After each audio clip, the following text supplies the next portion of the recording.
So, how's it going, YouTubers? I'm Joel from Joel's Comic Talk.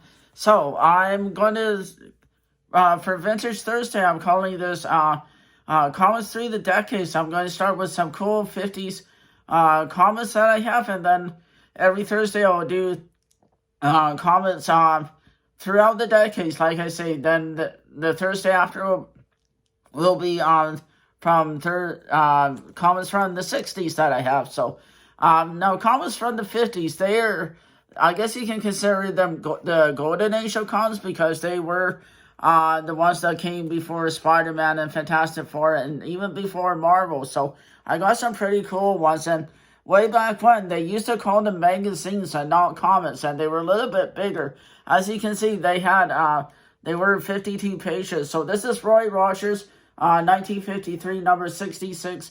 It is in fine condition to very fine. So it is about anywhere from $20 to $40 comics selling on eBay.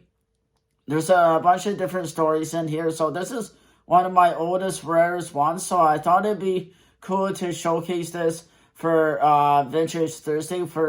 These comics are a little more forgotten because people right now are more into Marvel and DC and all of that. But I would rather spend $20 on a comic like this than trying to go after that Marvel key, because for people are forgetting about these comics, and I think these are good bang for the buck as well. So I think these are pretty cool comics in themselves. So this is by Dell Publishing. So this company is set before even before Marvel came into existence. So this is a very old company.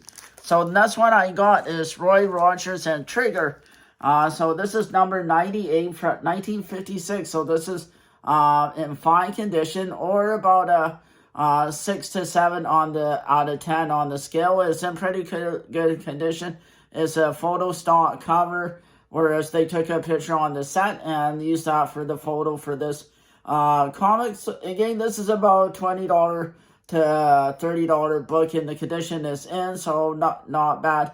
And again, it's one of my older comics that I have, so again, very important to showcase. And these are probably your affordable comics to get, rather than trying to get that expensive Marvel or DC modern key right now, because they're just going so high prices, and retailers are only ordering so few to make it that much rare. So I like trying to get these comics as well and adding them to my collection. Because I think if someone doesn't preserve them, they'll be gone forever, and which will be a shame. These westerns are so cool, I think. Back in the 50s, this is what people were reading, because there was no Spider-Man or Fantastic Four back then. So I think it's pretty cool to show these. So this is from actual movie, apparently. So the Fastest Gun Alive from 1959, or 58. So this is number 741. This is not a high value comic by any means. Like I say, these are mostly these are more affordable comics you can buy if you can find them. But Dell is not the most common comic out there right now. They are far few between. So I don't know if a lot of comic shops carry these comics anymore. If you go to an antique shop, you might be able to find them.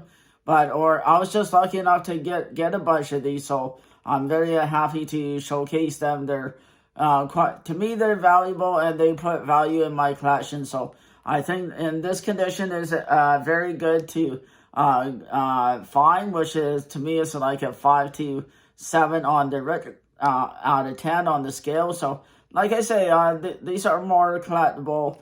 For value wise, you can get a bunch of these versus your current mod or Spider-Man or Fantastic Four key, but I still try and get those as well. But if I had the choice, I'd probably buy more of these. So I'm going to show another fun one, the Mouseketeers, from, what does my note say from this, from 1957. So this is another older one, but again, like I say, way back when, people back in the 50s were reading these type of comics. Imagine paying 10 cents a book back then. Times have changed for comics. You're paying $4 to $5 per issue. I mean, I wish this was in better condition. It would be a little more valuable, but in the condition it's in is about a $4 to $5 book. But I mean, some people will just put them in their dollar bin collection and ones. But these are the ones when I go try and find them in the dollar bins. These are the ones I look for if they're there.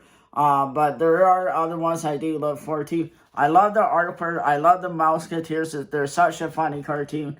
I remember watching the cartoon on repeats way back when, but now they're not on TV anymore. But this is the back of it.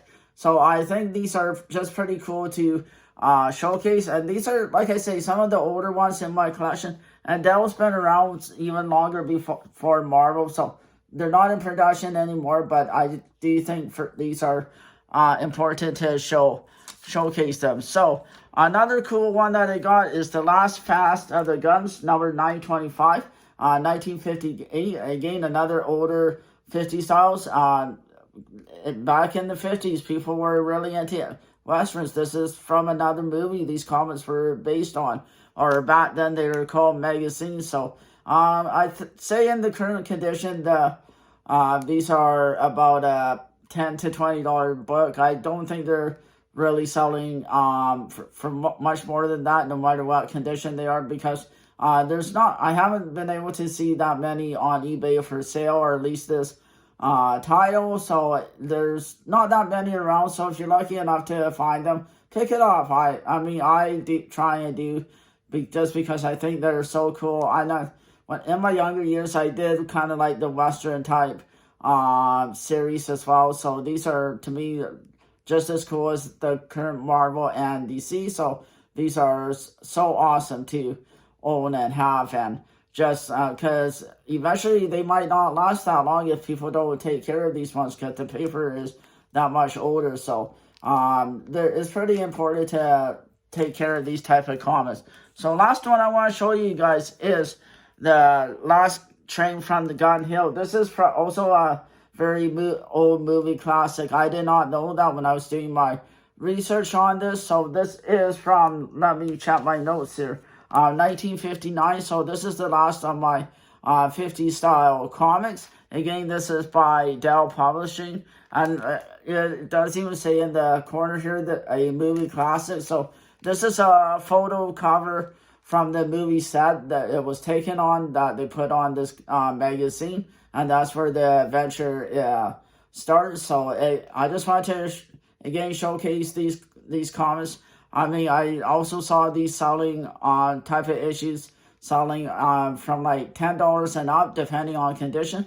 I say this is about a 4 to 5 out of 10 out of 10 on the scale, or very good to very fine, however you want to call it. So there's some cool vintage comics that I have in my collection. So for next Thursday, I'll be showing some cool 60s comics where we're starting to get into DC and Marvel, and I'll even show some cool Archies from the 60s that I have. And that's the start of the Silver Age collection in my collection, but that's the start of the Silver Age comics. These are more golden to very early Silver Age comics. So I think these are just pretty cool to showcase and to show you guys that there are other comics out there besides Marvel and DC. And if you're a collector, these are ones that might be worth getting in the future if you guys can. So for Joe's Comic Talk, hit like and subscribe to my channel, and I'm on TikTok,